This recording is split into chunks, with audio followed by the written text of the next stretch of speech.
మీరు రేడియేషన్లో కాలేసినట్లే. ఎందుకంటే డిటిహెచ్ డిష్ల వల్ల రేడియేషన్ వ్యాప్తి చెందుతుందని తాజా అధ్యయనాల్లో వెల్లడవుతోంది. డిష్ల ద్వారా వెలువడే రేడియేషన్ కారణంగా ఇన్నాళ్లు పక్షుల ప్రాణాలకే ప్రమాదం అనుకుంటే ప్రస్తుతం మనుషులకు కూడా హాని కలుగుతుందని నిపుణులు పేర్కొంటున్నారు.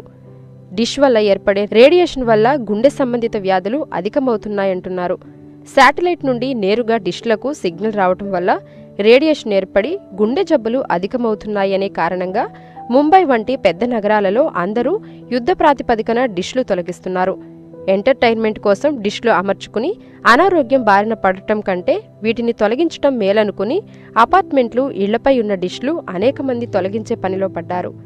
వైర్ ద్వారా వచ్చే సిగ్నల్ ద్వారా ఎటువంటి రేడియేషన్ వెలువడకపోవటం వల్ల పలువురు లోకల్ కేబుల్ కనెక్షన్ వైపు అడుగులేస్తున్నారు.